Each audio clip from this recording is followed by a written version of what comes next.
assim não vamos discutir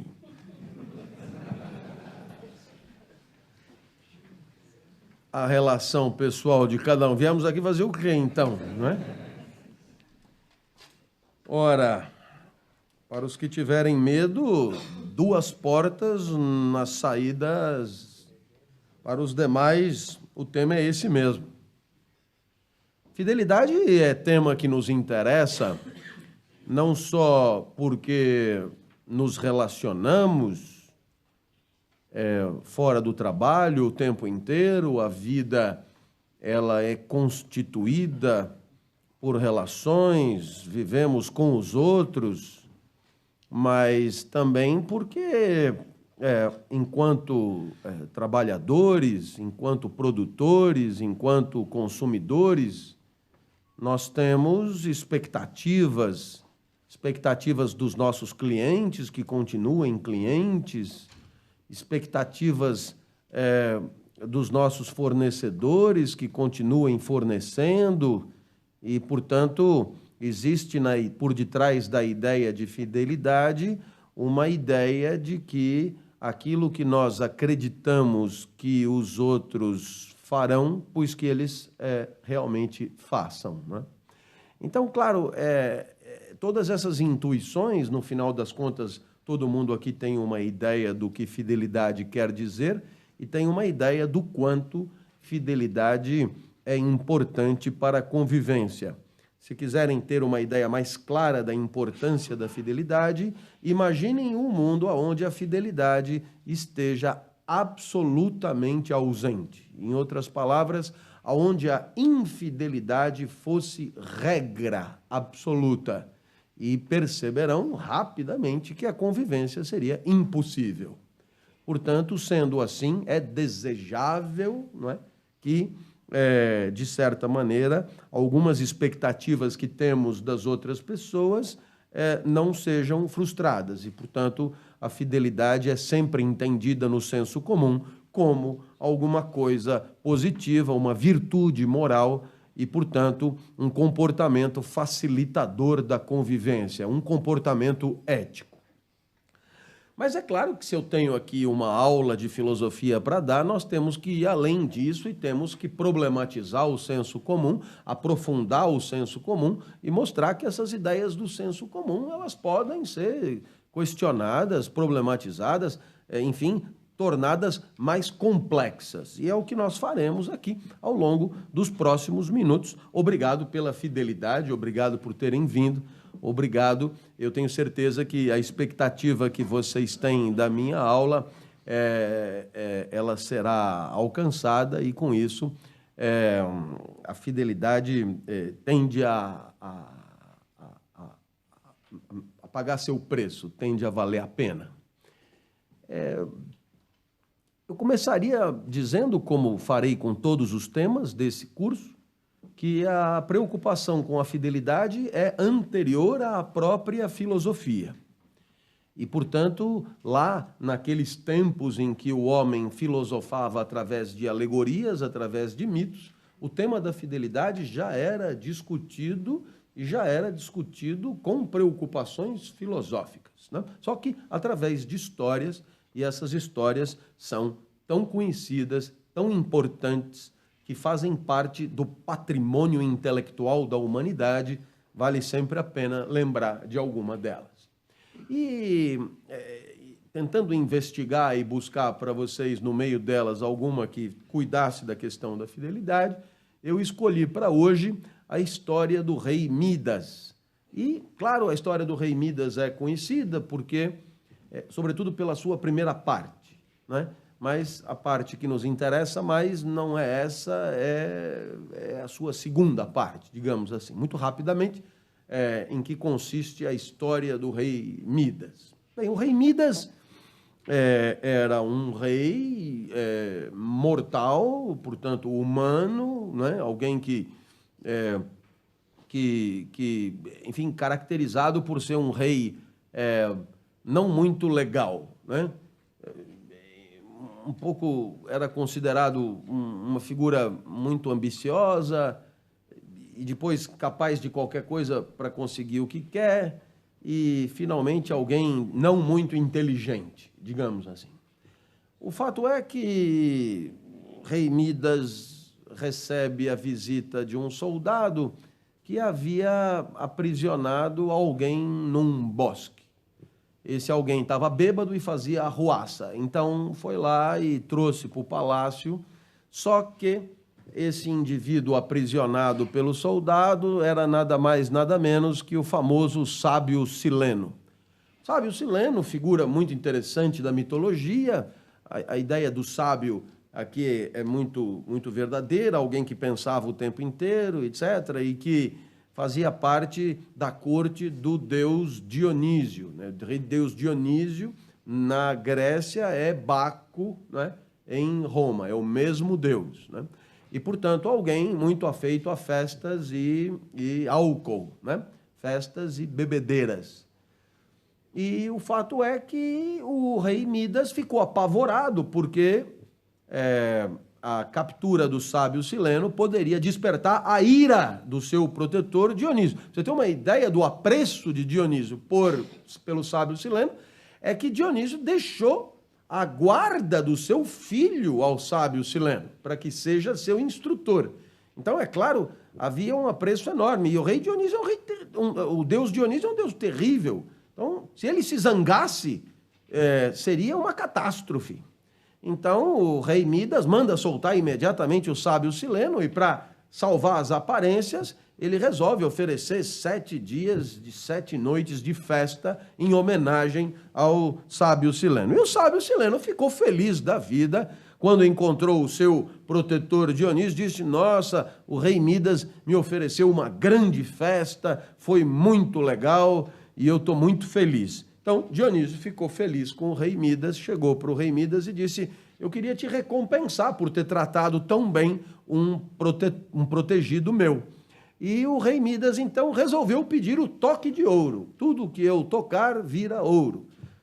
E Dionísio percebeu a estupidez do pedido, mas já que era da vontade do rei Midas, por que não?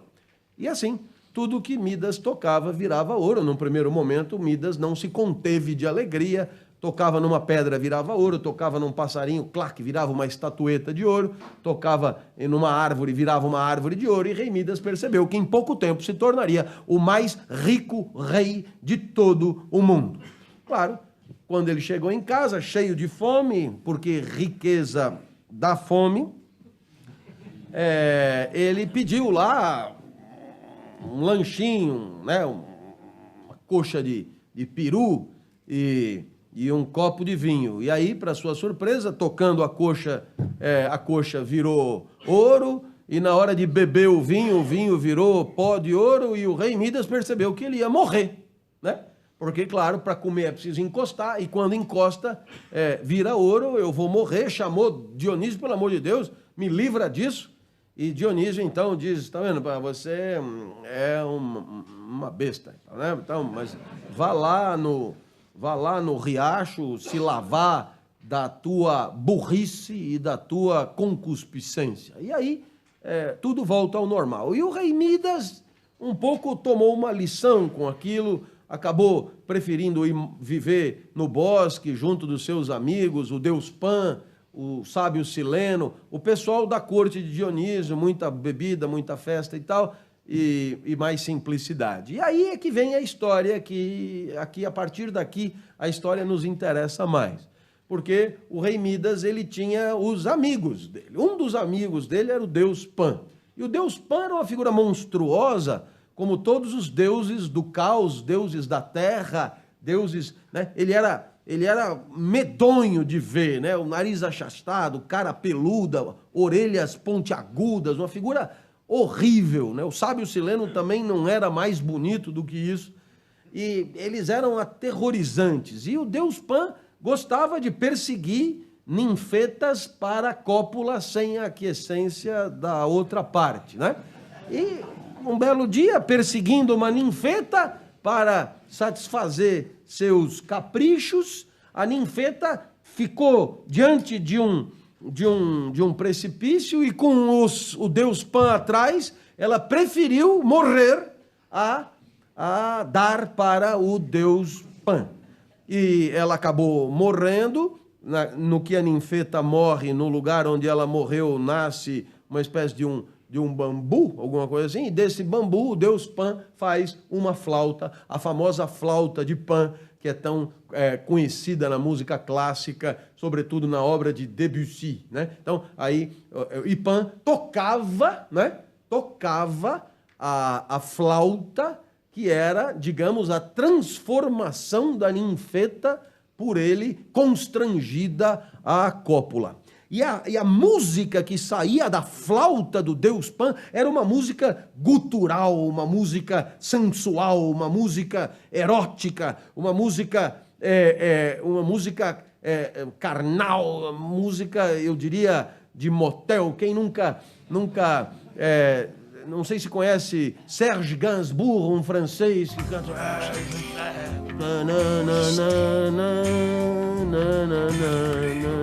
A musiquinha típica e só sussurro. E é exatamente esse o tipo de música que saía da flauta do deus Pan. E os seus amigos gostavam muito de ouvir Pan tocar a flauta. Então Pan chegou à conclusão que ele era o deus da música. Ele era o maior músico de todo o mundo, né? E aí essa constatação chegou aos ouvidos de Apolo. E Apolo é, dentre os deuses olimpianos, da turma dos Zeus, né, dos deuses de primeira classe, dos deuses que venceram a guerra contra os titãs, Apolo era o deus da música, né? Então Apolo não gostou daquele comentário de Pan e resolveu tirar satisfações com Pan. E aí acabaram organizando um concurso e para ver quem era o deus da música, se era Pan e sua flauta gutural, erótica e motelesca, ou Apolo e sua harpa, harmônica, perfeita, matemática, angelical, divina e sobretudo, afinada, né? Sobretudo afinada. Bom, Pan começa com a sua flauta, agrada muita gente, mas é um negócio agressivo, é um negócio, né? Seria uma espécie de AC/DC da época, né? Kiss, né? Um grupo assim, ou então, se você imaginar, na música brasileira, a flauta de Pan equivaleria ao Sepultura, né? Uma coisa assim, não é ruim, mas precisa gostar, né? E aí, claro, termina a apresentação de Pan, ele é aplaudido por alguns, tal, não sei o quê, e começa Apolo, e a sua harpa é a Filarmônica de Berlim, né? Impecável, dirigida por Zubin Mehta, né? Impecável. Então era o Sepultura versus a Filarmônica de Berlim. E aí, difícil de comparar, mas aí o jurado vai decidir. E o primeiro júri, vitória para Apolo, o segundo jurado, vitória para Apolo, o terceiro jurado, vitória para Apolo, o quarto jurado para Apolo, até que chega o rei Midas. E o rei Midas, não, o melhor é Pan, né? O melhor é Pan. Então ficou, sei lá, 20-1, né? Pan. E aí, claro, Apolo não gostou. Não gostou. Como assim, né? E Deus, quando não gosta, na mitologia, não tem essa de perdão. E quase todo castigo da mitologia tem a ver com o tipo de pecado cometido. Como Midas demonstrou que não entende de música, né, pecou pela orelha, pecou pelos ouvidos. Então o castigo foi que Midas imediatamente recebeu orelhas de asno, né? As orelhas de Midas tornaram-se orelhas de asno. E claro, Midas cobriu, estratégia que eu não adotaria, Midas cobriu as orelhas de asno com o cabelo, né? Com a cabeleira, e até que um dia, indo no barbeiro, o barbeiro pegou, mas majestade, o senhor tem orelhas de asno?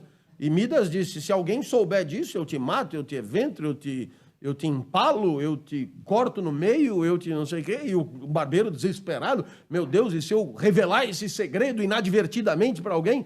Então, um belo dia, o barbeiro cava um buraco e grita lá, o rei Midas tem orelhas de asno, o rei Midas tem orelhas de asno. Aí ele fecha rápido para poder se livrar daquele segredo. Mas aí, na primavera, vem os ventos, não sei de onde, a terra fica fofa e a voz do barbeiro atravessa todo o reino. O rei Midas tem orelhas de asno, o rei Midas tem orelhas de asno.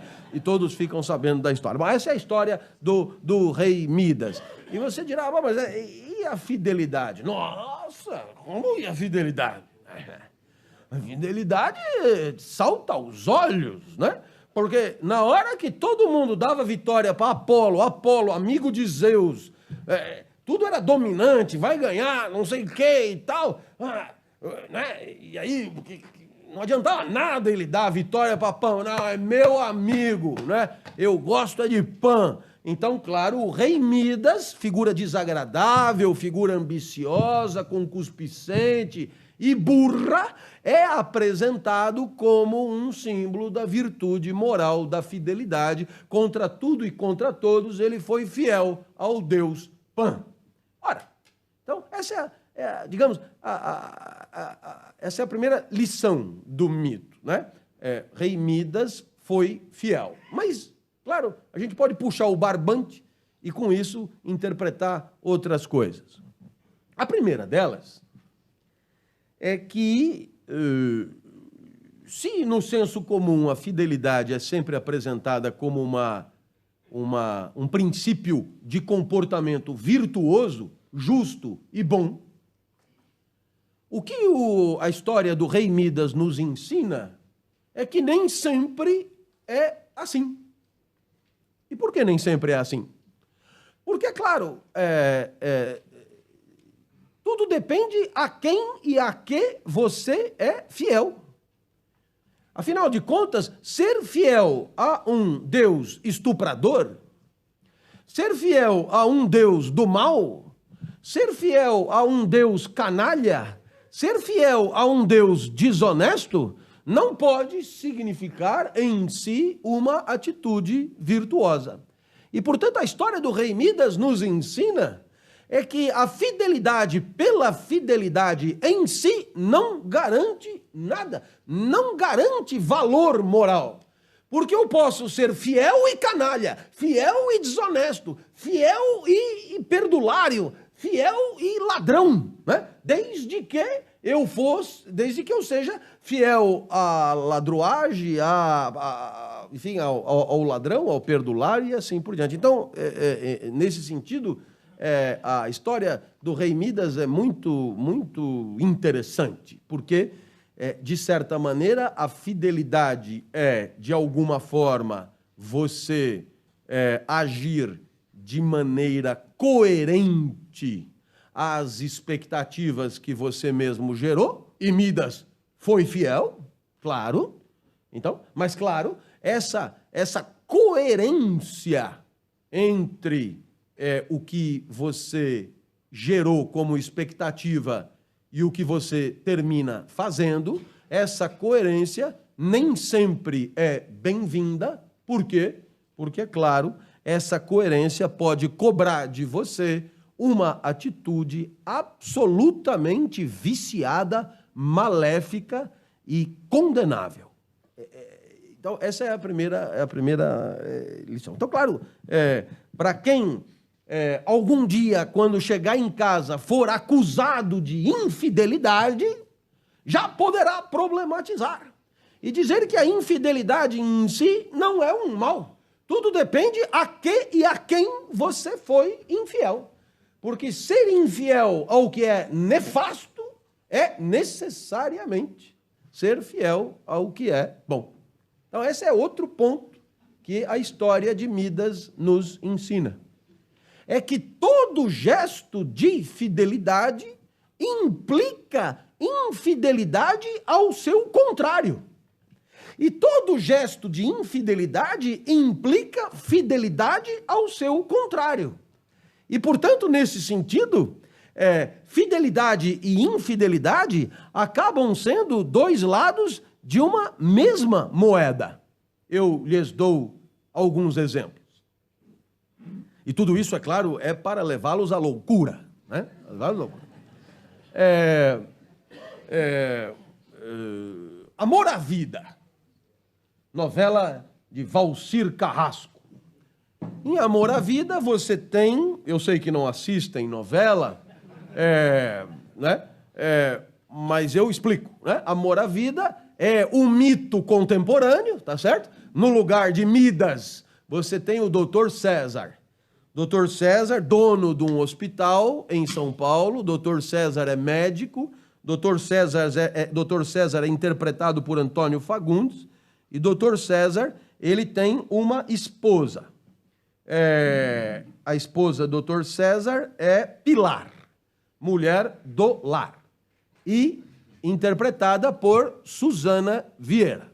Um casal clássico, ortodoxo, com expectativa de monovaginalidade, monopenialidade, não é? Um casal vamos dizer, convencional nesse sentido. Muito bem, esse casal tem 2 filhos, Félix, interpretado por Matheus Solano, e a nossa amiga Paloma, interpretada por Paola Oliveira. Muito bem, Félix recebe uma nova secretária. Essa nova secretária, personagem Aline, mulher jovem, viçosa, topograficamente curvilínea, e que vai trabalhar de maneira a desnudar aquilo que julga mais atraente, o que é muito legítimo, né?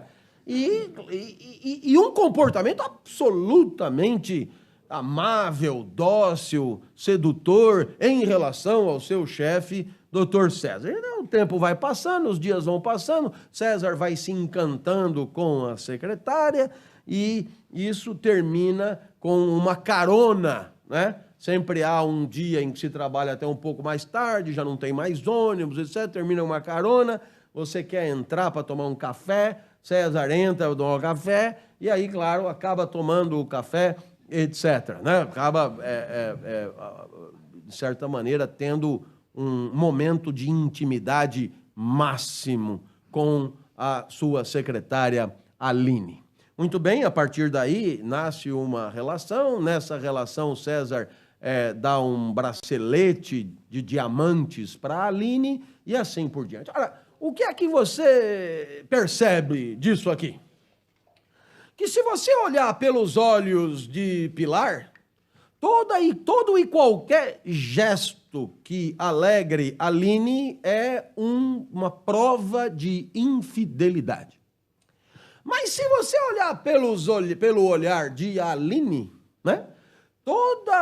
Todo respeito ao protocolo conjugal é uma infidelidade ao verdadeiro amor recém-surgido por Aline, né? Então, como é que você pode transar ainda com a sua esposa se é em mim que você pensa? Então, a fidelidade é em relação a uma, é infidelidade em relação a outra e vice-versa. E vice-versa. Então, você percebeu através desse exemplo que não importa o que César faça, ele estará sendo infiel a alguém, tá certo? Então, naturalmente, eu poderia dar um segundo exemplo.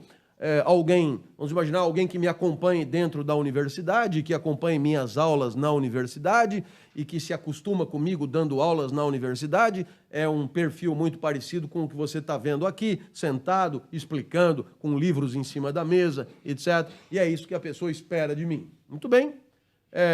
Esse alguém se forma, vai trabalhar numa empresa e aí o professor, que sou eu, é convidado para dar uma palestra numa convenção de vendas. Né?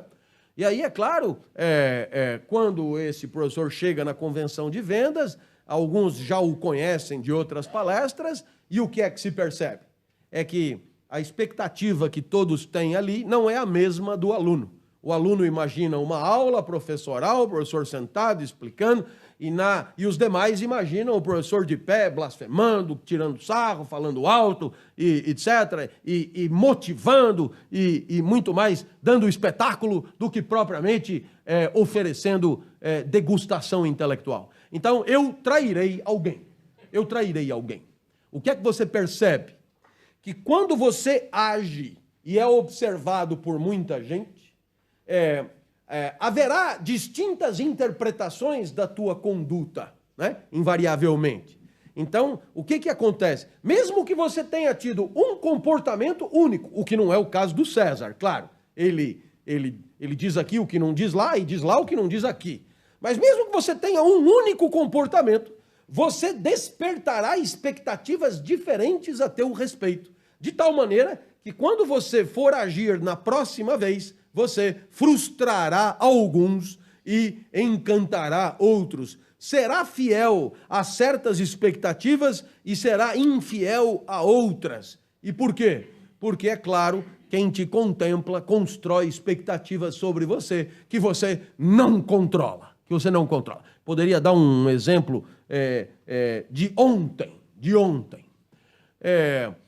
Ontem foi a última aula do semestre e uma aluna pede para falar comigo já ao apagar das luzes. Uma moça de Portugal. Apesar disso, linda, né? Assim, muito bem. Mas, claro, e aí ela diz, professor, eu sou aquela que lhe mandou um e-mail e o senhor mandou uma bibliografia específica para o meu trabalho, etc, etc. Eu falei, pois não. Então, hoje é a última aula, né? Então, naturalmente, o que aquela moça imaginou? Ela pensou o seguinte, esse professor, eu mandei um e-mail e ele providenciou uma bibliografia só para mim, etc e tal. É sinal que ele me vê com outros olhos, é sinal que eu tenho para ele um significado especial, é sinal que ele tem por mim afetos que ele não tem por nenhum outro aluno, é sinal que ele quererá alguma coisa comigo para além da sala de aula. Então, ontem terminei a aula 10 horas, dia de manifestação, dia de todo, e a moça tinha a expectativa de sair dali para uma atividade lúdica fora dali. Eu falei, mas você sabe o que é? Mas eu preciso ir embora, né? Eu preciso ir embora, porque eu tenho gente me esperando em casa, etc, etc. Então, aquela moça se sentiu traída e ela me tomou por infiel. Infiel por quê? Porque eu teria despertado expectativas que depois eu não honrei. Mas as expectativas que foram construção dela, são desalinhadas com o que eu pretendia que ela pensasse de mim. Acho que você percebeu, a chance de você ser infiel é enorme, porque você é sempre infiel em relação a expectativas, a uma ideia que se tem de você, que você não controla completamente. Claro, se eu tivesse dito para a portuguesa no e-mail, você, ao sorrir, me produz calafrios. Você, quando me olha com seu olhar de esmeralda penetrante, me atravessa o coração. Você... Enfim, talvez ficasse mais óbvio o que eu pretendia com ela. Mas eu mandei uma bibliografia e disse, espero que esses livros atendam ao que você precisa. Até logo, qualquer coisa, volte a escrever. Mas isso foi suficiente para que ela interpretasse aquilo como um convite a um motel, um drive-in, ou até mesmo ao próprio carro ali. Que ontem estava propício naquela universidade para uma cópula automotiva, né? Mas eu voltei para casa porque entre ser infiel às expectativas de uma portuguesa que me apareceu ontem e infiel às expectativas de minha esposa que está comigo há um quarto de século, eu optei pela infidelidade lusa, né? Em detrimento da infidelidade matrimonial. Mas o que essas histórias permitem que você perceba? Que não é tão simples assim. Ser fiel, ser infiel, ponto final. As situações são todas complexas, sabemos disso, e quase sempre, para você não pisar na bola com alguém, você tem que pisar na bola com quem pensa o contrário desse alguém. Poderia dar um último exemplo. Acompanhem aqui, mito contemporâneo. Eu tenho um amigo, desde o tempo desde o tempo do colegial, desde o tempo da escola, né? Eu estudei, como eu talvez já tenha dito, no Colégio São Luís, Colégio dos Jesuítas, que ficava na Avenida Paulista, e agora fica ali na Doc Lobo e Bela Sintra. E eu tinha um amigo chamado Gordo, né? O Gordo. Aliás, ele era português também, curiosamente, mas todo mundo conhecia ele por Gordo. O Gordo, tanto quanto eu, éramos bolsistas do colégio pelo único motivo que o colégio dava bolsa, que era a situação econômica dos pais, né? Então, estávamos na mesma situação. Claro, o bolsista não podia ter notas baixas, acima de 7 em tudo, e, portanto, estávamos no mesmo barco. Para continuar estudando de graça, tínhamos que ir bem nas provas. O Gordo era um adversário leal e competente. Assim, era 10 lá, 10 aqui, 10 lá, 10 aqui, 10 lá, 10 aqui, né? Assim, ele estudava o dia inteiro, uma capacidade de memorização absurda, uma dedicação incrível, etc. Porém, curiosamente, alguém com desvios de afinidade afetiva, assim, de busca de satisfação da libido evidentes, assim. Alguém que não se controlava diante da possibilidade de uma eventual bimbadinha. Eu me lembro certa feita, só para vocês terem uma ideia, estávamos passeando pela Praça da República, a gente estudava ali na São Francisco, no centro da cidade, passeando pela Praça da República, e tinha uma senhora, eu vou botar os negra de cabelo branco. O negro de cabelo branco, quando o negro tem cabelo branco, é porque ele, de fato, tem RG antigo. Né? Bem, aí, estamos lá, tal, vamos comer uma acarajé, tal, chega o Gordo e vira para a senhora e diz: a senhora fica aqui até que horas? Aí ela pegou e falou: por que você vai passar mais tarde para pegar o acarajézinho, filho? Aí pegou e falou: não, eu quero pegar a senhora, né? Ali eu peguei: não, cara, você não tá... não, nossa, né, aquela coisa assim, esse cara não falou isso, tal, né? Esse é o Gordo. Bom, enfim, o Gordo é magistrado, juiz de direito.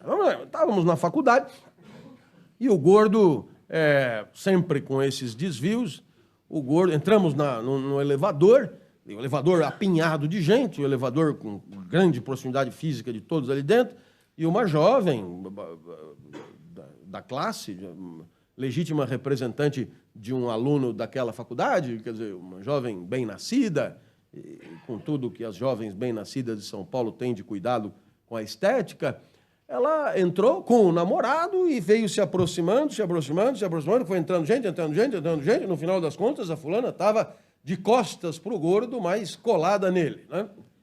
E aí o Gordo já vira para mim e diz: depois diz que sou eu que sou desalinhado e pervertido. A fulana, olha lá.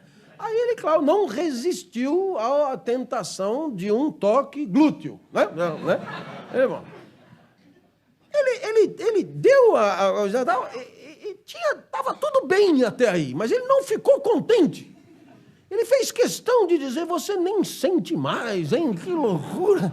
Isso aí já deve estar de tal maneira usado que você não perdeu a sensibilidade e tal. Aí, claro, houve uma confusão. O namorado do lado, o que aconteceu? Não sei, esse cara passou a mão na sua bunda, não sei o quê, papá. Bom, aí teve a aula, e aí acabou a aula, e esse fulano resolveu juntar-se com alguns amigos, uns 20. Aí, nós vamos te pegar aqui mesmo e tal. E veja, não havia nada contra mim, pelo contrário. Eu era muito bem visto, todo mundo gostava de mim na atlética, eu nadava uma época, era amigo de todo mundo e tal, e tal. Pô, Clóvis, você tá fazendo com esse cara e tal, ninguém entendia muito. Olha, então é o seguinte,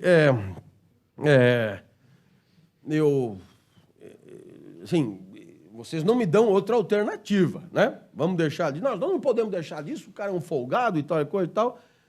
Então, eu vou ter que me solidarizar ao Gordo.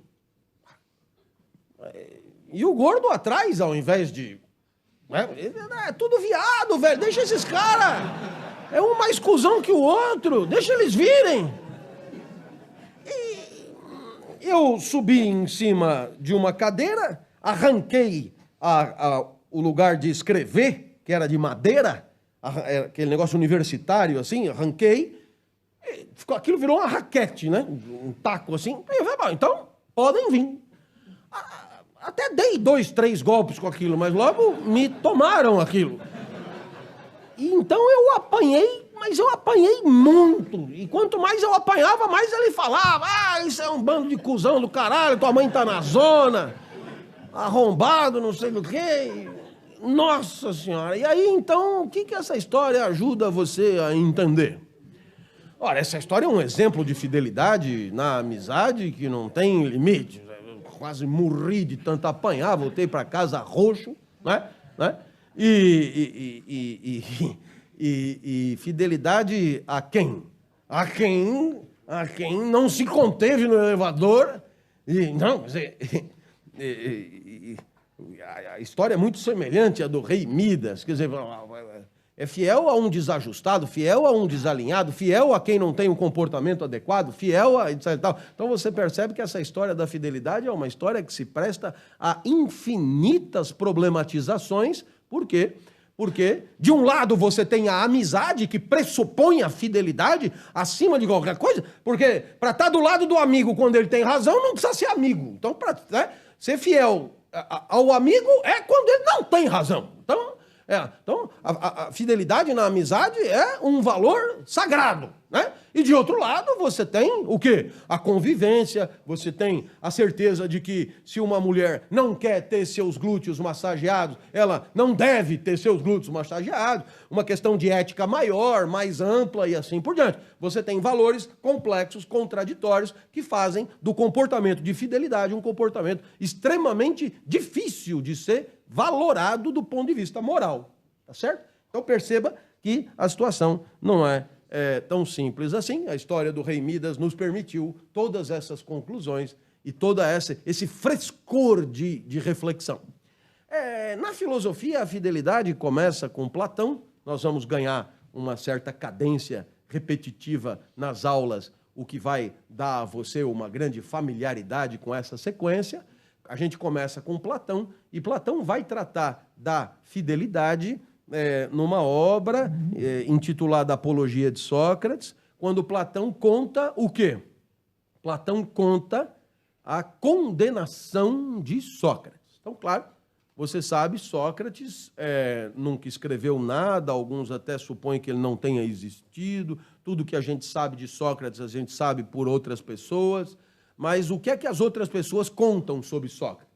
Que Sócrates era um cara que andava pela rua, ele dizia, Sócrates, que todos devemos casar, porque se o casamento for bom, você será feliz, e se o casamento for ruim, você será filósofo, né? Então, era o caso dele. A mulher dele era o demônio, Xantipa, mulher insuportável, mulher terrível, chatíssima, uma mala sem alça.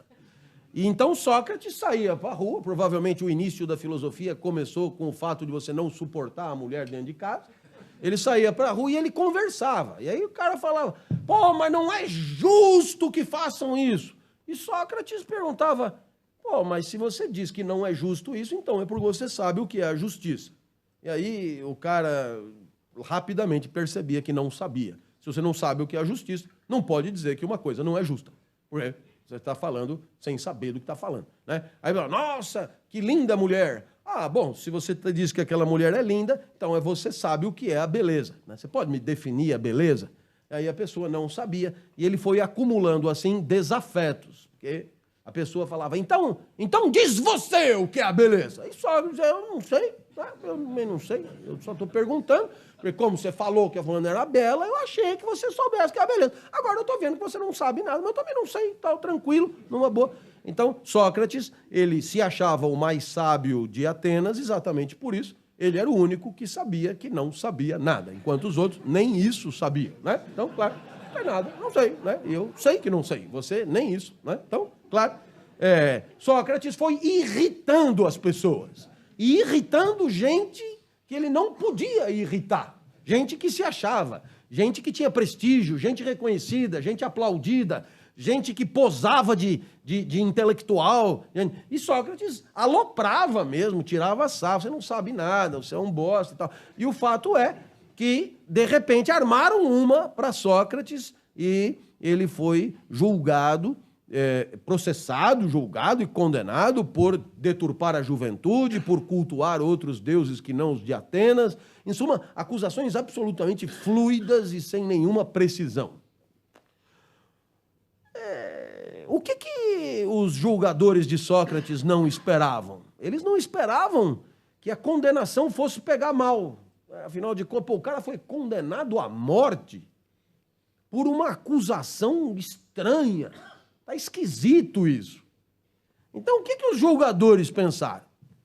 Vamos deixar o cara escapar, porque aí alivia a nossa barra. Mandaram um cara lá, na verdade, amigo de Sócrates, que foi...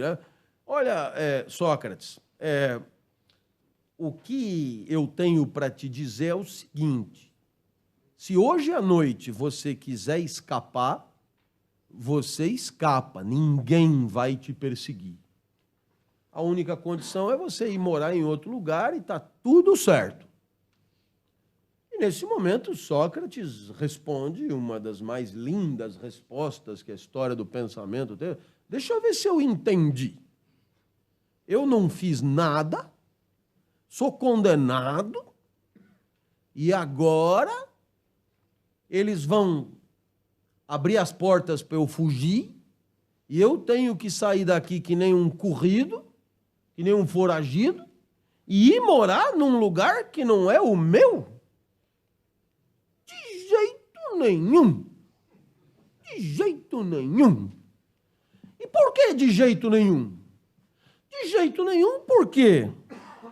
Porque se eu fugir, eu vou estar desmoralizando a minha cidade, desmoralizando as leis da minha cidade, desmoralizando as instituições da minha cidade. E eu jamais faria isso. E depois, por que eu iria morar numa cidade que não é a minha? Eu vou morrer porque fui condenado pelas leis de Atenas. E em fidelidade às leis de Atenas, em proteção às leis e às instituições de Atenas, eu vou respeitar a condenação a que fui impingido. Eu espero que você tenha entendido que essa reflexão, essa história, nos permite apontar para uma fidelidade um pouco diferente. Não se trata de fidelidade ao que uma pessoa espera de você. Não se trata de uma fidelidade construída numa relação interpessoal, como é o caso do Gordo e o professor Clóvis, de Midas com o deus Pan, ou de César com Pilar e Aline. A fidelidade aqui é à cidade. A fidelidade aqui é ao país. A fidelidade aqui é à nação. Eu não serei motivo de deslegitimação das instituições da minha cidade. Eu não vou ser causa do desprestígio das instituições da minha cidade. Então, eu serei fiel à minha cidade. E para ser fiel à minha cidade, aonde eu nasci, vivi e hei de morrer, eu tomarei a cicuta, mesmo que me seja facilitada a possibilidade da fuga. Porque se eu fugir, eu estaria sendo infiel às instituições da cidade, que é a minha. E essa é a grande lição do platonismo sobre o tema da fidelidade. Espero que você tenha percebido que essa opção pela morte em nome da cidade, e aí a cidade, você muda cidade, estado, país, nação, etc., não está muito distante de nós.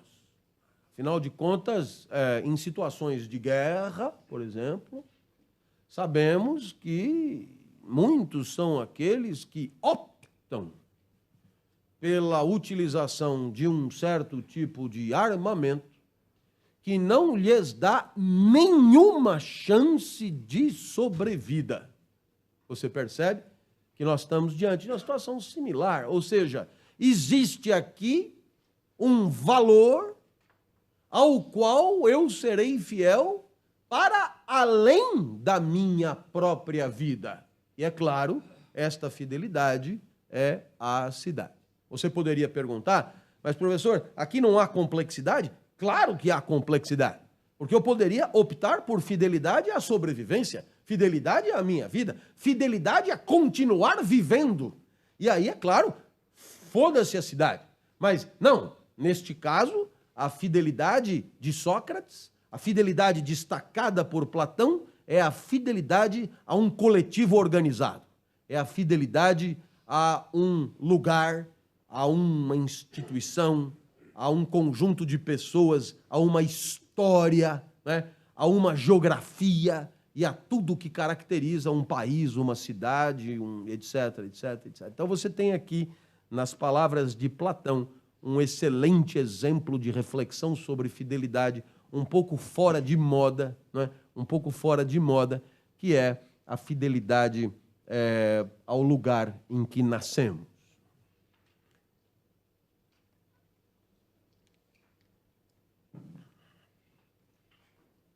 Aristóteles, como você sabe, pensava diferente de Platão em muitos quesitos.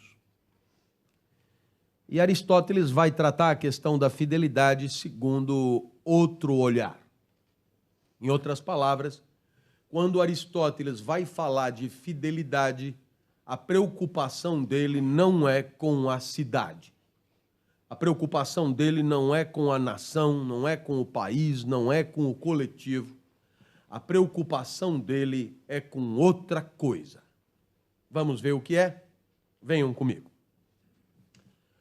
O que é que Aristóteles considerava o ponto de partida da sua filosofia? A certeza de que o universo é ordenado. Já conhecemos essa história, foi Zeus que distribuiu as coisas do mundo, foi Zeus que botou ordem na casa, e graças a Zeus, o vento venta, a maré mareia, o sapo sapeia, está tudo em ordem. Muito bem, a partir daí, você tem uma organização, uma ordem, e as coisas que fazem parte dessa ordem têm uma finalidade, um papel, uma função, uma missão para que o universo como um todo funcione bem. Nenhum problema. Então você poderia dizer, podemos falar em fidelidade do vento à chuva? Podemos falar em fidelidade da galinha ao alpiste? Podemos falar de fidelidade do sapo à lagoa? E Aristóteles dirá, claro que não. E por que não? Porque a relação do sapo com a lagoa, da galinha com o alpiste e do vento com a chuva é uma relação necessária, mecânica. Só pode ser assim. O vento venta, a chuva chove, o sapo na lagoa, a galinha come o alpiste. É o que é o que só poderia ser. O que existe aí é uma necessidade. Uma necessidade. É necessariamente daquele jeito. Não há fidelidade. Porque fidelidade é uma virtude moral. E você já aprendeu comigo que moral pressupõe liberdade. Para ser fiel, é imprescindível a possibilidade de ser infiel. Né? A fidelidade, ela pressupõe a infidelidade porque ela pressupõe a liberdade de optar pela fidelidade. Coisa que a galinha não tem, coisa que o sapo não tem, coisa que o gato não tem. Mas nós temos. E você dirá, qual é a fidelidade que importa para Aristóteles?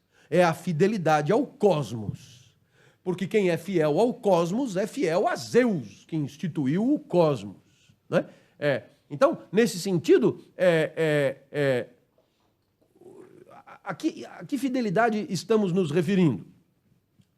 A essa busca de um lugar que nos corresponde.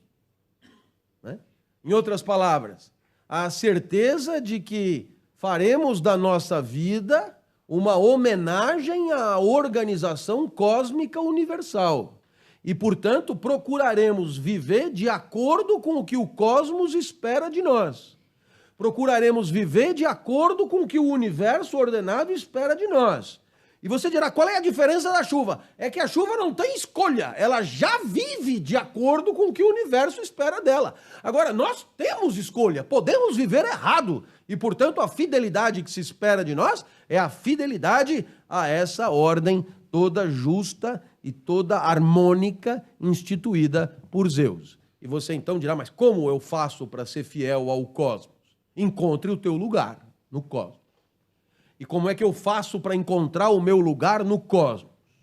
Então, claro, aquilo que já tivemos a oportunidade de mencionar, você deve saber que quando você está no lugar certo, fazendo aquilo que o universo espera de você, você é feliz. Portanto, a fidelidade ao cosmos também é uma fidelidade à própria felicidade. Em outras palavras, a pior das infidelidades é a infidelidade que gera a nossa tristeza crônica, quando nos obrigamos a viver no lugar que não nos corresponde. Como é que eu faço para encontrar esse lugar, professor? Observe seus talentos, observe suas aptidões, observe seus gostos, observe o que te fascina, observe o que brilha a teus olhos, observa o que você adora fazer e não vê o tempo passar. Observe o que? Observe-se. Perceba que você se encanta com coisas que outras pessoas não se encantam. Perceba que você é diferente dos outros. E perceba, sobretudo, que existem coisas que fazem com que você se sinta bem. Portanto, isso são indicativos, indícios e sintomas que você está perto do lugar certo. Quando você vive mal, vive sem encontrar sentido, vive empurrando a vida com a barriga, vive desanimado, vive sem tesão, vive sem brilho nos olhos, é sinal que você está longe do seu lugar certo. A fidelidade ao cosmos é a fidelidade à vida boa, porque a vida boa é a consequência do nosso engajamento cósmico. Podemos problematizar? Nossa, se podemos problematizar. Evidente. Você é pai de família, você tem lá 2, 3 filhos pequenos, esposa, você sustenta a sua família, você está sem emprego já há algum tempo e, portanto, você se dá conta que você é responsável por prover um sustento familiar e isso tem que acontecer de qualquer jeito. Pois muito bem, você então vai atrás de um emprego e o que é que você encontra? Você encontra vaga aonde tem vaga. E aí você perguntará, mas aonde tem vaga tem a ver com suas aptidões, gostos, tesões, talentos, etc. Sei lá.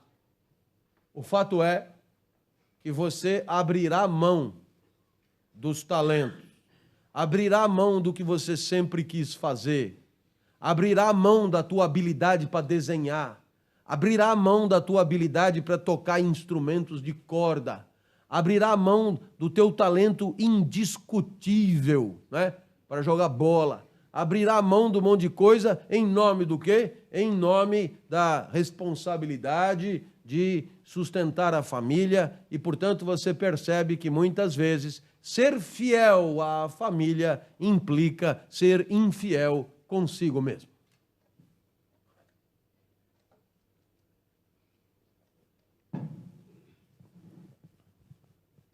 E vou mais longe. Tal como se apresenta a cultura contemporânea, tal como evoluíram os valores na sociedade, aquele que se meter a dizer que vai não trabalhar aonde der para buscar mais um pouco lugares que têm a ver com a sua felicidade, será apedrejado, será condenado, será criticado. Por quê? Porque o entendimento dominante é o entendimento que a fidelidade à família, ao sustento, ao provento dos filhos, deve sempre superar a fidelidade a si mesmo, ao cosmos e à própria alegria. E se você disser, mas eu não me encontro aonde eu estou trabalhando, nada tem a ver comigo, nada tem a ver com coisas, vão te dizer para parar de frescura, que trabalho é assim mesmo, e que happy hour é sexta às 18 horas. E que de segunda a sexta a vida é assim mesmo, velho. Pega pra capar, não é? Sabe um lugar pra ser feliz? Um dia mesmo eu estava na FIENG e antes de mim falava o dono de uma empresa que presta consultoria para identificar se o lugar é bom de trabalhar. Né? Eu acho até que a empresa chama Best Place to Work. Né? Porque toda vez que colocam coisas em inglês, sem necessidade, alguma pirueta tem, né? Best Place to Work. Sede aonde? Sede no paraíso. Do lado da aclimação. Por que não chama, então, melhor lugar para trabalhar, né? Mas não, Best Place to Work. Engana incautos. Praticamente todo mundo. E aí, o fulano disse que ninguém se iluda. Best Place to Work nada tem a ver com felicidade no trabalho. Porque o trabalho não é exatamente um lugar para ser feliz. Trabalho é lugar de produção, de rendimento, de lucro, de lucratividade. E eu ouvi aquilo foi produzindo um mal-estar. O trabalho nada tem a ver com a felicidade. Eu tomei a palavra de lamento, mas o que eu tenho a dizer é rigorosamente o contrário do best place to work. Né?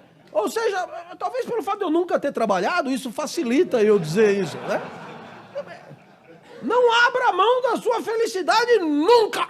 Nunca. Né? Desde Aristóteles até Clóvis. Não, nunca. Nunca. Nunca. Nem que você tenha que ser professor. Que é a maior prova de desprendimento do que essa. Né? Então, claro que podemos problematizar. Fazendo uma revisão até aqui, começamos com Midas e o problema da fidelidade com valor moral relativo, tudo depende a que você é fiel. Passamos para Platão e a questão da fidelidade de Sócrates à cidade. E, finalmente, Aristóteles e a fidelidade ao cosmos, a Zeus, e, sobretudo, a felicidade que sentimos toda vez que agimos em harmonia com o universo.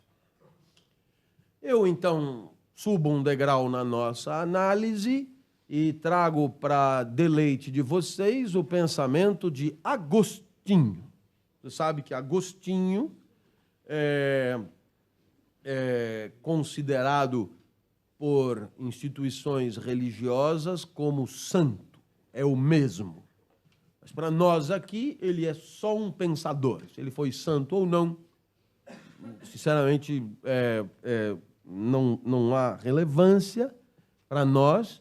Aqui ele é um pensador, e um pensador de primeiro nível. Né? De primeiro nível. Agostinho escreveu obras importantes, e aqui vai a primeira grande sugestão de leitura, porque eu cheguei aqui mais cedo e fui abordado por 2 ou 3, né? E disse, professora, estou lendo a República, estou lendo Rousseau, estou lendo, né? Comprei até Sartre para ler. Então, se tem gente lendo, nada melhor do que e mostrando as garras da bibliografia. A obra aqui é Confissões. Confissões. E como é uma obra muito grande, qual é a parte das Confissões que você vai se interessar? É o livro 11. É o livro 11 das Confissões. Professor, qual é a parte? É o livro 11 das Confissões. Né? E por quê? Porque no livro 11 das Confissões, você vai dizer, mas o que tem no resto? Não, Confissões, como o próprio título indica, Agostinho conta a sua história. que ele era um pecador, ele era professor, ele gostava das alunas, certo? Ele era um cara assim, digamos, normal, né? E aí, de repente, ele decidiu virar santo. Então, aí, acabou o esquema todo, portuguesas, etc. e tal, ele abriu mão. Agostinho, você sabe, só para te situar, Agostinho viveu 3 séculos depois de Cristo. Então, pra você ter uma ideia, nós estamos em 2013, né? Agostinho viveu em 300 e pouco, certo? 3 séculos depois de Cristo. E Agostinho era africano, certo? Ele teria nascido hoje, no que hoje mais ou menos corresponde à Argélia, tá? É africano e ele foi morar em Roma na segunda fase da sua vida. Bom, no livro 11 das Confissões, Agostinho fala sobre o tempo. E você dirá o que o tempo tem a ver com a fidelidade. E você entenderá muito rapidamente daqui a alguns minutos. O que Agostinho diz? Que toda vez que a gente vai falar sobre o tempo, imediatamente vem na nossa mente 3 categorias: o passado, o presente e o futuro. Totalmente justificável, a gente aprendeu isso na gramática, e Agostinho era professor de letras, né? Antes de virar filósofo, tá? Então, era passado, presente e futuro. Você lembra, né? Pretérito perfeito, pretérito imperfeito, presente, depois futuro do presente, futuro do presente. O fato é que passado, presente e futuro são as 3 grandes categorias. E aí Agostinho diz, mas será que essas categorias resistem à nossa análise? Bem, vamos ao passado. Pois o passado não é, diz Agostinho, desse jeito. O passado não é, porque nada é no passado. Então, o passado escapa, né? Desafio a você trazer alguma coisa que exista no passado. O passado não é. O passado já foi, mas ele não é. Se ele fosse, passado não seria. Certo? Claro. Certo? Esse é o tipo de coisa para você ir pensando na volta de avião. Você sabe que Viracopos vai estar fechado de novo, você aproveita, senta ali, muito agradável, né? Tem um mictório para 8.000 pessoas. Quando você estiver na fila, já com a braguilha aberta, você fica pensando, pô, o passado não é, porque se passado fosse, não poderia ser ou não seria, o cara é uma besteira dessa. E o futuro também não é, claro, porque se o futuro fosse, presente seria, não seria futuro. O futuro não é ainda, o passado já não é mais, o futuro não é ainda, portanto, passado e futuro foram pro saco. Sobrou o presente. E o presente, pois é, a graça do presente é que quando você vai encará-lo, ele também já não é mais. O presente, a vocação do presente é virar passado. E aí Agostinho diz, pois talvez seja essa a essência do tempo, presente que vira passado. Porque se presente não vira presente, não é tempo. O presente que não, desculpa, o presente que permanece presente e não vira passado, chamamos de eternidade. Se é tempo, é o contrário de eternidade. Eternidade é o contrário do tempo. Porque tempo é presente que vira passado. E eternidade é presente que não vira passado. Então, você dirá, bom, mas então não sobrou nada. E Agostinho conclui assim, não sobrou nada, porque o passado não é, o futuro não é, e o presente escapou. Então Agostinho proporá 3 outras categorias. O presente do passado, o presente do presente e o futuro do presente. Professor, explica para nós, tranquilamente. O que nós chamamos de passado? Na verdade, o que é o passado? Quando é que o passado pode ser ainda? Veja que belíssima pergunta. Quando é que o passado pode ser ainda? O passado pode ser ainda na lembrança, na memória. O passado pode ser ainda para nós. Mas qual é a graça da lembrança? é que a lembrança do passado não é passado, é presente. Quando eu aqui me lembro da minha avó, eu não lembro da minha avó em tempos da minha avó. Porque em tempos da minha avó, eu convivia com a minha avó e não lembrava dela. Se eu lembro da minha avó, eu lembro da minha avó hoje. Portanto, o passado é presente. Olha que bacana. O passado é presente, porque para ele ser, ele tem que ser presente, porque só o presente é. E o futuro? Tem futuro? Tem. Aonde? Na minha cabeça. Quando eu imagino o que vai acontecer. 5 horas, manifestação. Né? Eu imagino. Já aconteceu? Não, mas na minha cabeça já. E eu pergunto, quando eu imagino o tumulto para chegar na USP, 5 horas, eu imagino agora. Lá eu vou experimentar. Eu imagino agora. Então, o futuro, para ser, tem que ser presente. Então, tudo que é no presente. Quando o presente lembra no passado, chamamos de presente do passado. Quando o presente antecipa o futuro, chamamos de presente do futuro. Mas tudo que é no presente. Nesse momento, você olha para mim e diz, muito interessante, muito bacana, mas o que tudo isso tem a ver com fidelidade? É que a fidelidade é uma virtude que se manifesta em vários tempos. A fidelidade é o princípio de um comportamento que portanto, no presente, mas que encontra o seu fundamento em algo construído no passado. A fidelidade, portanto, é uma virtude que une o que já vivemos e o que estamos vivendo nesse instante. Veja a história do gordo. Curso ginasial, está lá o gordo, 12 anos, e eu, 12 anos, pegando buzungas para ir para casa, 13 anos, fazendo prova junto, um vendo a nota do outro, 14 anos, indo na Olga. A Olga é uma amiga de classe. 15 anos. Então, claro, na hora que eu subo na cadeira, eu pego a raquete e eu digo, vou bater nele, vai ter que bater em mim primeiro? O que está acontecendo ali? É o passado que fundamenta o presente.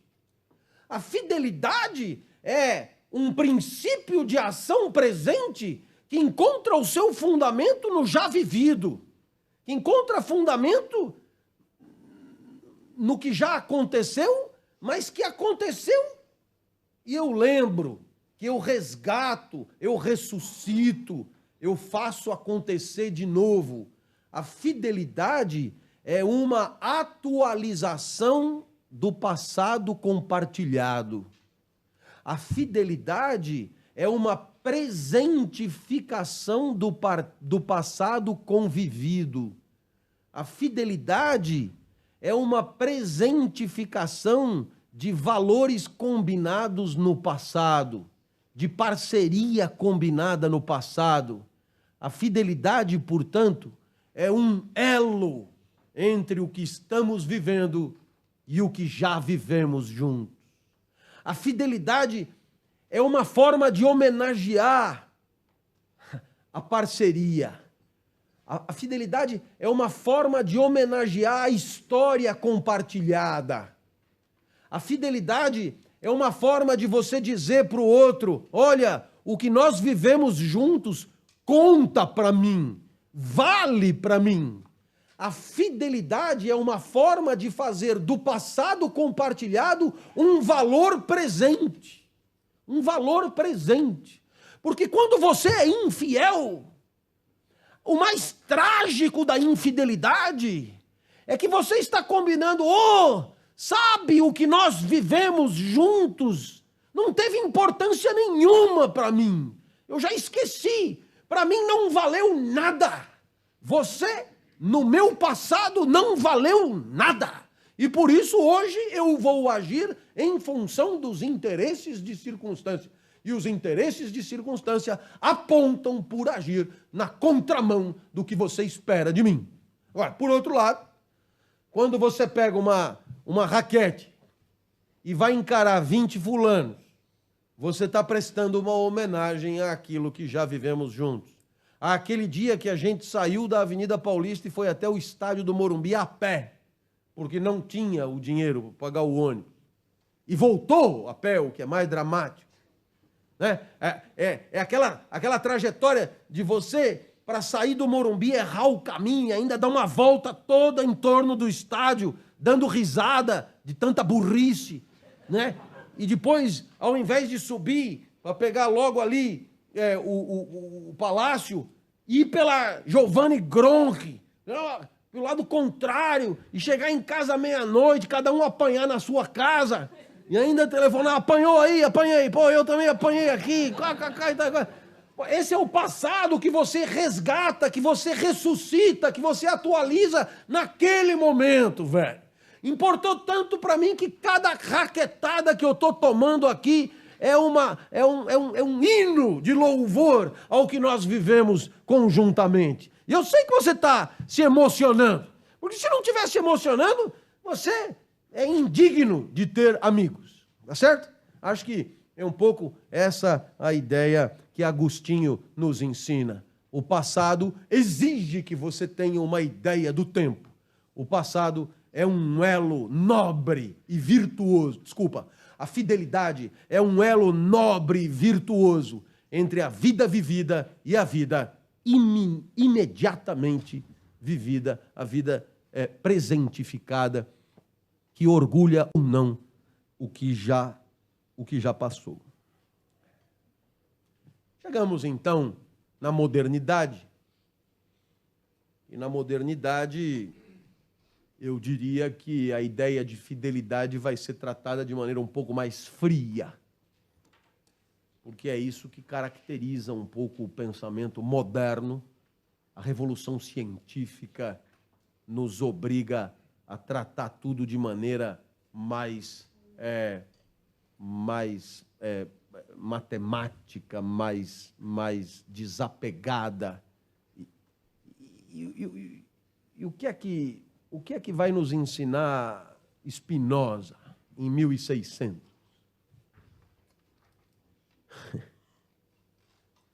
Aqui eu queria que você viesse comigo.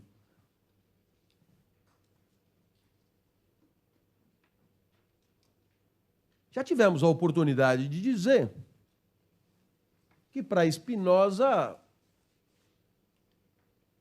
todos temos uma certa quantidade de energia na hora de viver.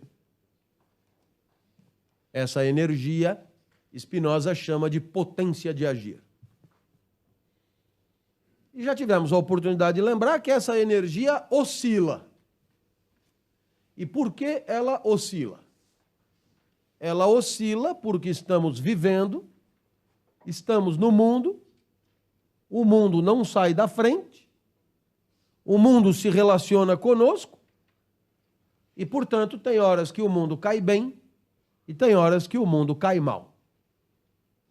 Quando o mundo cai bem, ele aumenta a nossa potência de agir. A isso chamamos alegria. Quando o mundo cai mal, ele diminui a nossa potência de agir. A isso chamamos tristeza. Até aqui, simples revisão.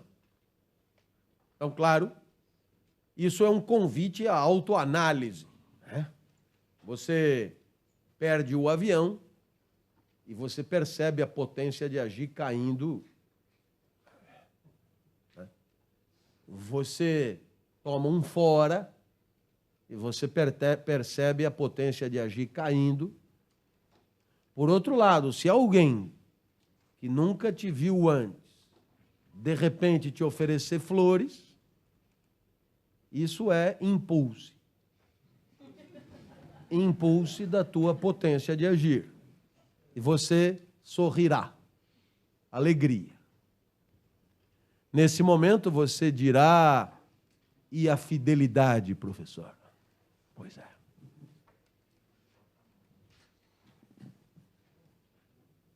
Existe uma forma particular de alegria. E existe uma forma particular de tristeza.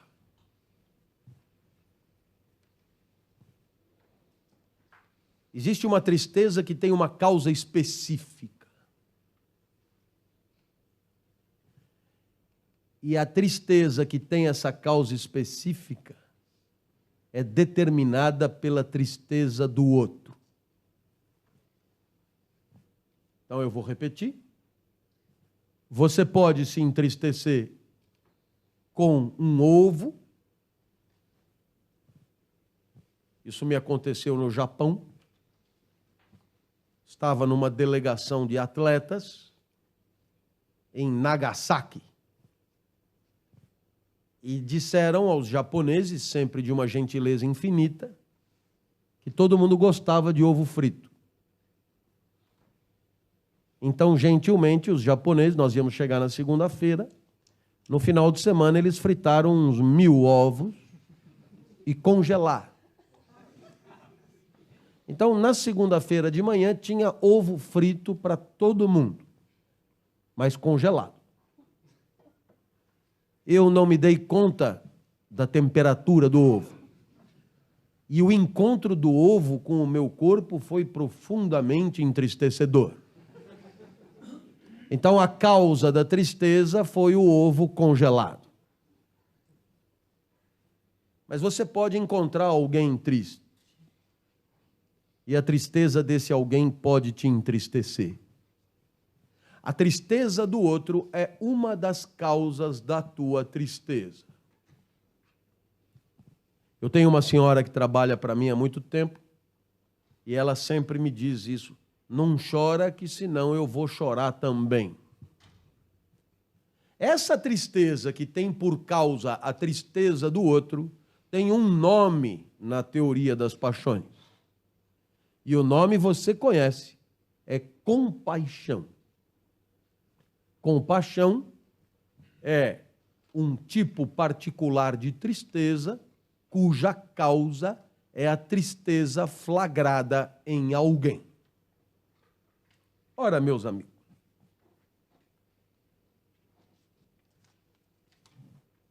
na hora de problematizar a questão da fidelidade, alguém poderia perguntar: o que leva alguém a ser infiel? E a resposta que Spinoza nos dá é que a infidelidade tem como resultado uma alegria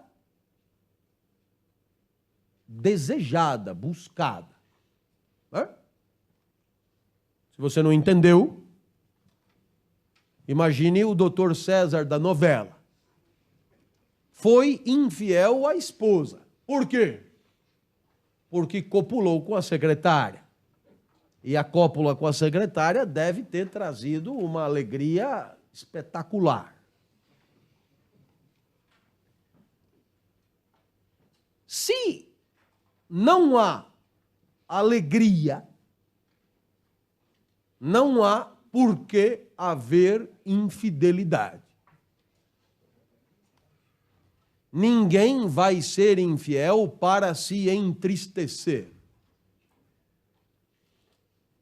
Então, naturalmente, você perguntará: o que pode permitir a alguém que, sendo infiel, sabe que vai se alegrar? O que pode levar alguém a abrir mão desta alegria antecipada? Alegria antecipada que a gente sabe recebe o nome de esperança. Quando é que eu vou abrir mão de um bom momento infiel? Porque essa é a pergunta, tá certo? A infidelidade é um problema? Não é porque as pessoas são infiéis porque são do mal. Elas são infiéis porque, sendo infiéis, elas vislumbram a possibilidade de vantagens alegradoras. Alegrias, portanto. E aí você pensa, por que eu vou abrir mão desta alegria? Por quê? Em nome de coisas vividas antes, mas as coisas vividas antes já não existem mais. E agora é para frente. E para frente a alegria está com a secretária. E não com Suzana Vieira, que Pilar, na personagem, deve ter 60 anos. Na personagem.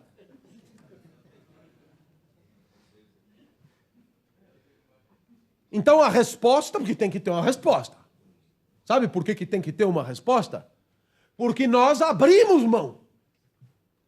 Sabe disso? Se você não sabe disso, nossa, fico imaginando que tipo de ser você é. Que não resiste a nenhuma alegria antecipada. É uma espécie de gordo dos tempos modernos. Então você dirá, o que é que segura a onda? A resposta, a compaixão.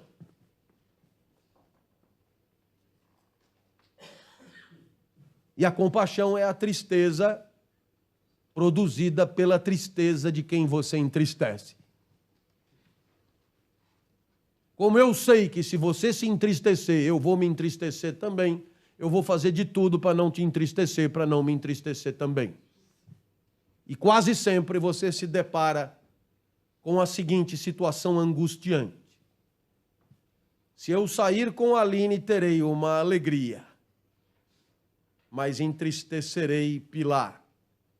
E a tristeza de Pilar determinará em mim uma tristeza.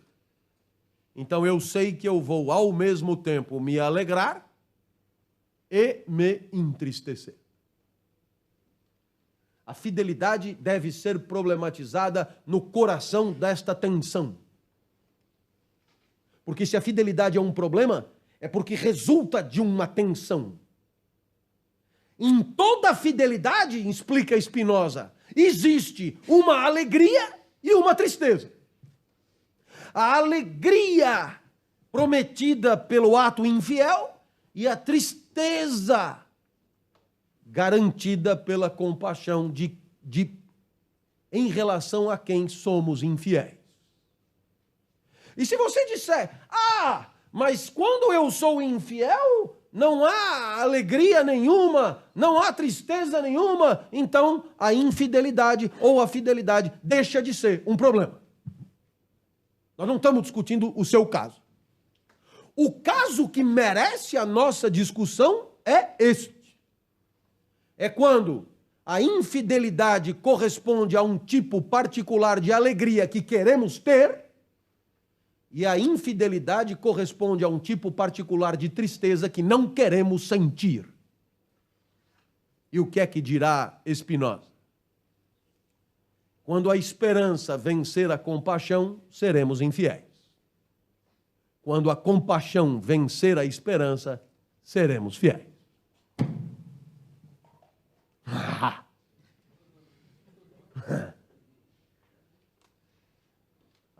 Meu amigo. Você não tem noção do quanto a tristeza de alguém que amamos pode nos entristecer. Às vezes não é necessariamente o matrimônio, mas às vezes é um filho ou uma filha. E aí você encontra alguém que diz: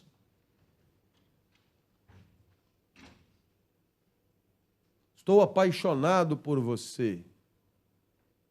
E você percebe também que está apaixonado por essa pessoa.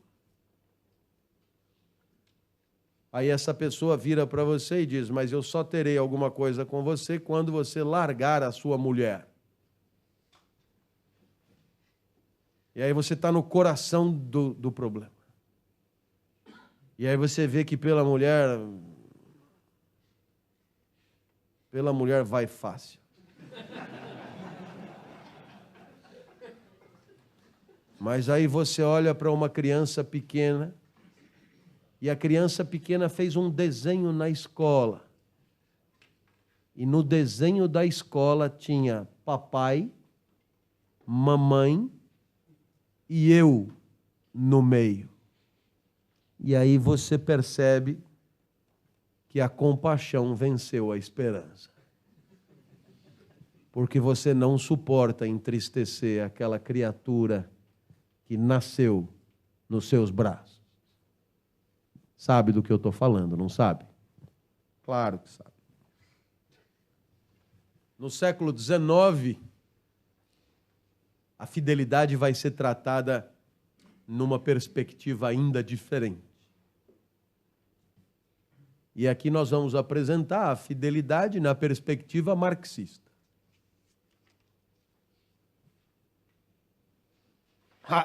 E lá Marx conhece algum tipo de fidelidade? Isso é um bicho, diz o burguês ignorante. No entanto, o pensamento marxista, ele se fundamenta todo ele no princípio de uma certa fidelidade.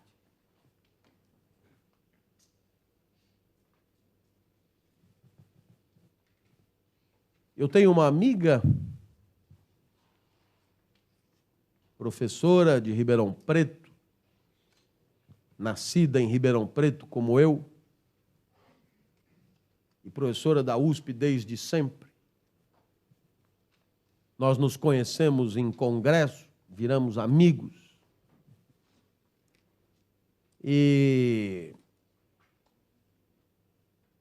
certa feita eu a levei para trabalhar comigo em escola particular.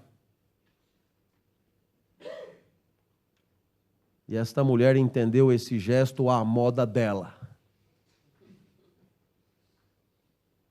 Como todo bom comunista. Eu era do grupo, velho.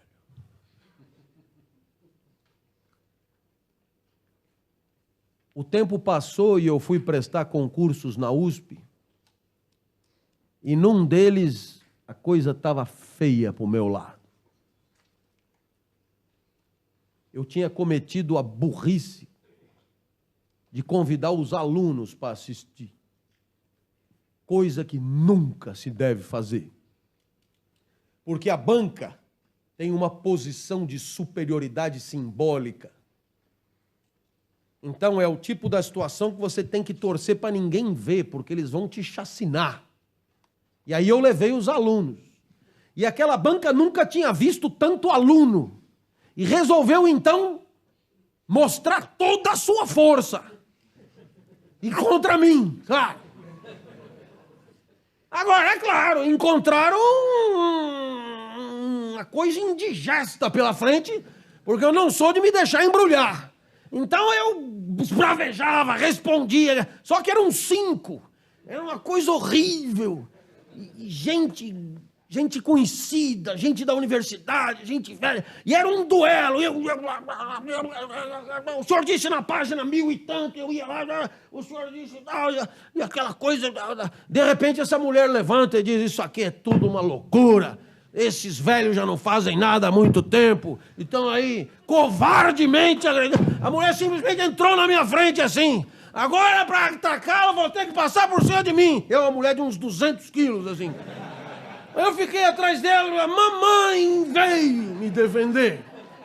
Foi uma cena espetacular. Por quê? Porque aquela mulher, naquele momento, percebeu, é agora. Ela era eu e o gordo, na mesma situação, né? Esse é um lugar para não defender ninguém, velho. É o momento mais terrível. O reitor da universidade, no meio da mesa, ali. Ah, esse moleque acha que é o máximo, vamos acabar com ele, para ele aprender o seu lugar. E eu ia, aquele negócio todo e tal. De repente, essa mulher acabou com a banca. E aí, claro, quando ela fez aquele escândalo todo, já não havia mais clima para continuar. Bom, então vamos encerrar por aqui, já está tudo bem, etc e tal. Me deram nota 10, todo mundo aplaudiu, etc e tal. Aquela mulher me livrou da pior situação que eu já vivi na minha vida. Ora, essa mulher forjada no espírito daqueles que foram torturados em outros tempos, esse espírito assim de você ser camarada, né? O que isso tem a ver com o pensamento marxista? Você se lembra, Marx parte da premissa de que a sociedade é dividida em dois tipos de gente. Os donos dos meios de produção e os que não são donos dos meios de produção. Os donos do meio de produção, para Marx, é terra e máquina, né? Então você tem o dono da terra e você tem o cara que vende a força de trabalho para o dono da terra, você tem o dono da máquina e o cara que vende o trabalho para o dono da máquina. Então esses grupos não são de mesmo tipo de gente. E é por isso que Marx vai chamar de classe social. Classe social. Os burgueses são os donos dos meios de produção. E os proletários são os que não são donos dos meios de produção. Veja que um proletário pode ser CEO, mas ele é proletário, ele não é o dono do meio de produção. Certo? Muito bem. Ora, como é que esses grupos se relacionam? Mal. Porque o burguês quer o lucro e o proletário quer salário. Para aumentar o lucro, diminuir o salário, aumentar o salário, diminui o lucro, eles não se dão bem. Então, existe um conflito. E esse conflito no marxismo se chama luta de classe. A luta de classe é equilibrada? Não é. O burguês ganha sempre. Ele é o dono da bola, ele controla a maneira como o proletário vende a força de trabalho. O burguês ganha sempre. Então existe, na verdade, uma dominação de classe. Essa dominação pode ser resolvida? Pode, pela revolução. Quais são as condições da revolução? A primeira grande condição da revolução é que as classes sociais tenham consciência de classe. E aqui a expressão consciência de classe é fundamental para nós. Consciência de classe é consciência de que você pertence a um grupo. Consciência de classe é consciência de que você não pertence ao outro grupo. E consciência de classe é consciência de que o outro grupo é hostil ao seu grupo. Consciência de classe é consciência de que você é explorado quando trabalha. Consciência de classe é consciência de que o seu trabalho vale mais do que o que pagam para você. Consciência de classe, portanto, é a condição da fidelidade de classe. E fidelidade de classe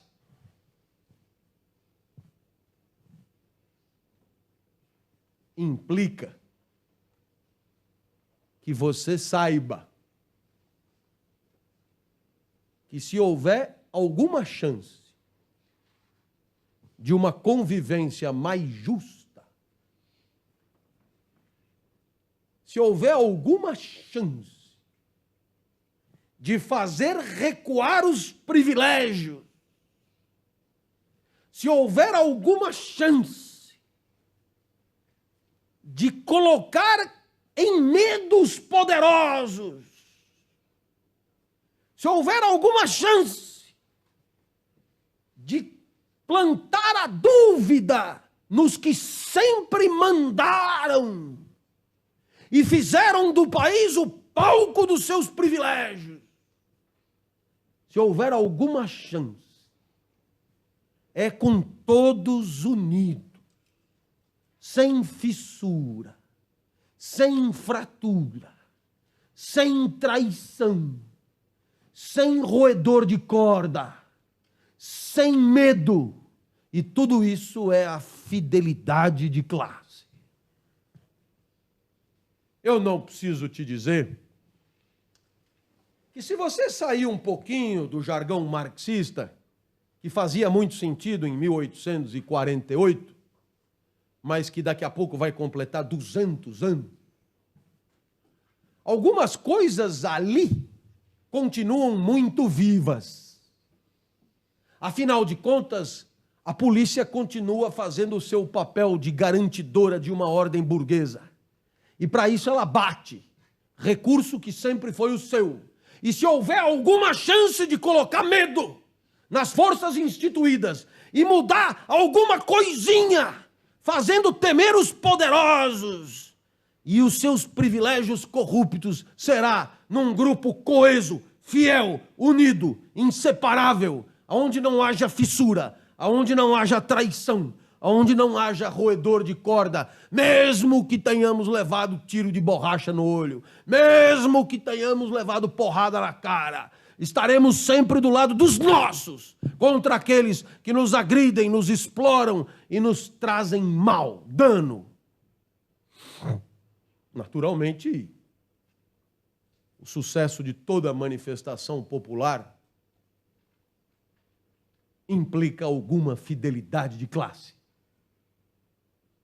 E a única coisa que você precisa para atualizar esse pensamento é perceber que se Marx dividia a sociedade em duas classes, hoje talvez haja mais classes.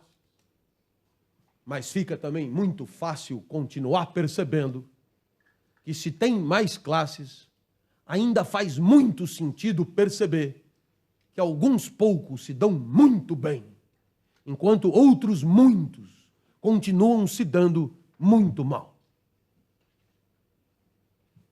A fidelidade do século XX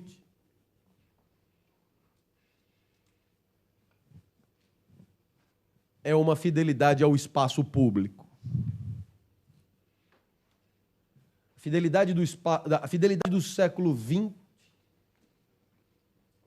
é a ética por excelência. A fidelidade do século XX é a fidelidade ao que combinamos. E agora eu vou retomar tudo que vimos. A fidelidade ao canalha de Midas. A fidelidade à cidade de Sócrates. A fidelidade ao cosmos e à felicidade de Aristóteles. A fidelidade ao passado de Agostinho. A fidelidade como compaixão em Spinoza. A fidelidade de classe em Marx. A fidelidade ao espaço público do século XX. Em especial ao que propõe o pensador Habermas, pensador alemão ainda vivo. O que se espera contemporaneamente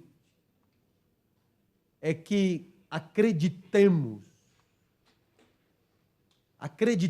na possibilidade de juntos decidir para onde queremos ir. Acreditemos na possibilidade de ir à praça pública apontar qual é o caminho que queremos percorrer. Acreditemos na possibilidade de ir à praça pública acreditar quais são os meios que queremos usar para chegar aonde vamos chegar. Acreditemos na possibilidade de todos irmos à praça pública dizer o que nos angustia, talvez em forma de cartaz. Acreditemos na possibilidade de levantar a mão e deixar claro em alto e bom som quais são os valores que são os nossos. Quais são os valores que queremos sejam respeitados.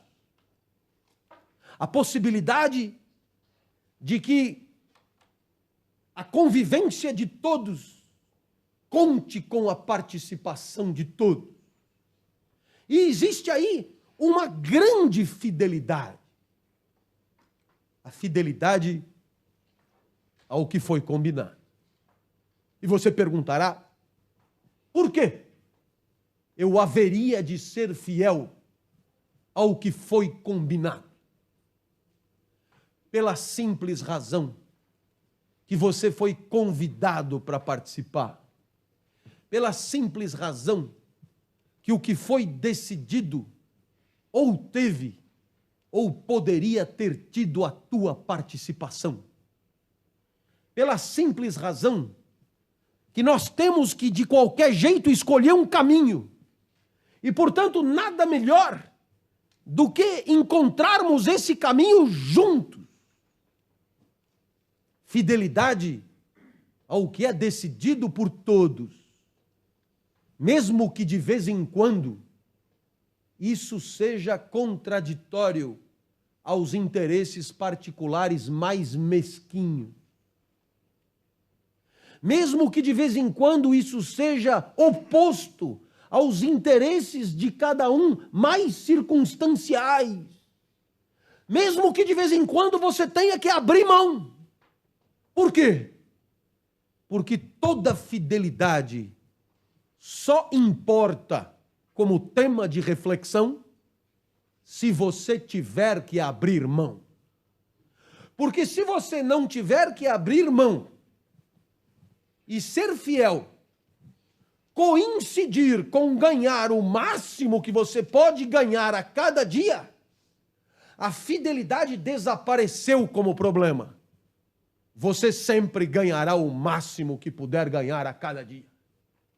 Se a fidelidade é problema, é porque em nome dela, em nome do que você já viveu, em nome da história compartilhada, em nome das coisas que você já disse, em nome dos valores que você já defendeu, você abrirá mão do ganho, abrirá mão da vantagem, para proteger a tua palavra, para proteger o teu discurso, para proteger a tua dignidade, para proteger a tua identidade.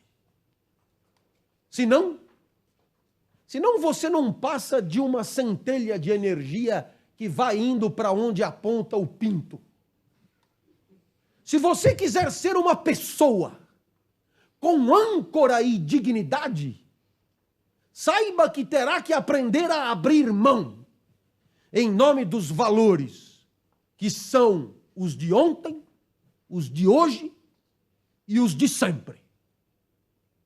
Enquanto você continuar à mercê das marolas, enquanto você continuar fazendo o que for preciso para ganhar o vintém a mais de cada dia, abrindo mão do que você já disse, abrindo mão das suas convicções e sendo, portanto, infiel, você será um bicho.